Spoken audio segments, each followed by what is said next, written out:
Dimos un ejemplo de lo que se llama ahora la microhistoria. Por iniciativa de Lito Saivene, tomamos como eje de la disertación, que fue colectiva, un coloquio, digamos, el diario de Montevideo Paysandú que fue escribiendo Larrañaga en 1815, cuando hicieron un obligado viaje hasta esa ciudad donde se encontraba Artigas, a darle explicaciones de por qué el Cabildo había desobedecido las órdenes de Artigas de mandar tropas a Cerro Largo. Por el camino, Larrañaga va contando todas las vicisitudes del viaje. De modo que, un poco como estímulo para los jóvenes, que vean cómo era la historia nuestra y contada con ese matiz tan interesante, una especie de cuento. Y por otro lado, mostrarle la figura de Larrañaga, que es un ejemplo, yo la vez pasada lo dije también, al igual que de Varela, de cómo un ser humano puede cultivarse a sí mismo con una magra ilustración inicial. De modo que para ellos es un gran ejemplo.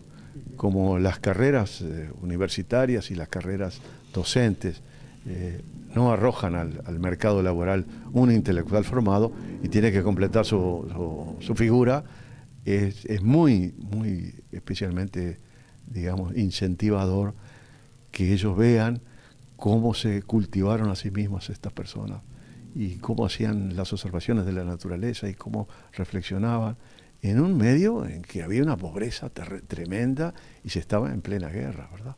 Bien, Lito, gracias a esto también pudimos tener imágenes, porque se plasmó en cuadros un poco parte de esta historia.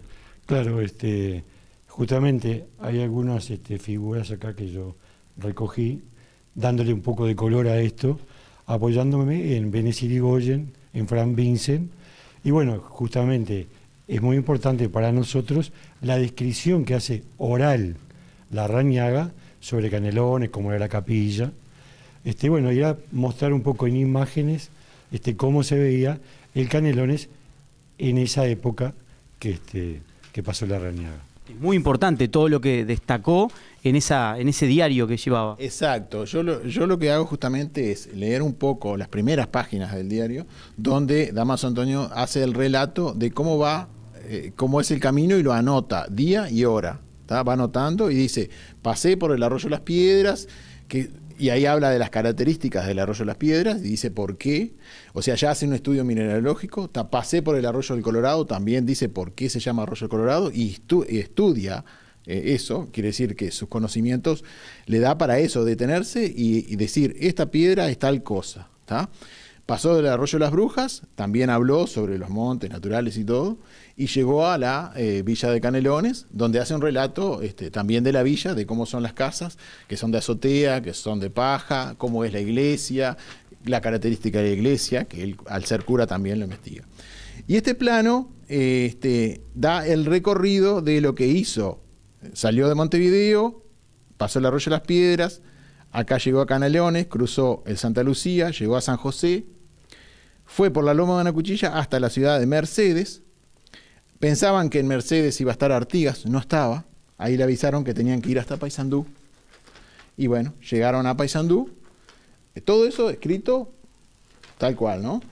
Ahí se entrevistan con Artigas, ¿tá? Pero ya, como Palomé que lo había comentado, el enojo de Artigas ya como que no era tanto, porque al final le hicieron caso a lo que él había pedido, porque era un enojo que tenía Artigas porque no le habían hecho caso en el Cabildo de Montevideo.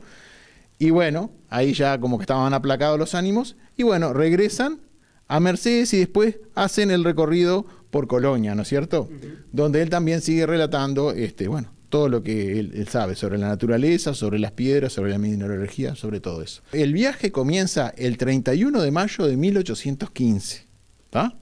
Estamos en 2015, son 200 años.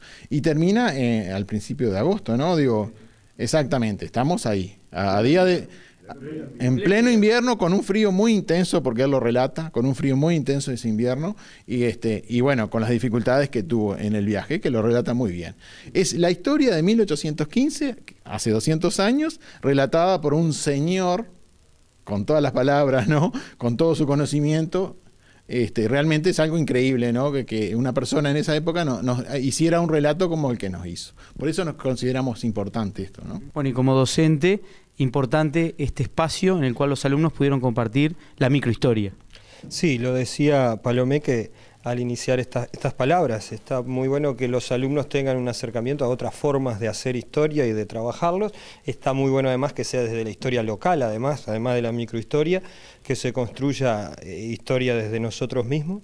Y también hay otra cuestión que nos parece interesante como institución, que tiene que ver con esa integración entre las instituciones de la ciudad. Ya hace un tiempo se viene trabajando a nivel de la Junta de Directores de primaria, de UTU, de secundaria, pero nos parece interesantísimo que estrechar los lazos en situaciones casi comunes, podríamos decir, no algo excepcional de una cátedra ni nada que ver, digo, en una clase con la gente del Instituto Histórico, así que creo que tiene que ver con un movimiento que se está dando para que todo en beneficio de la educación de los muchachos, que creo que es fundamental, ¿no?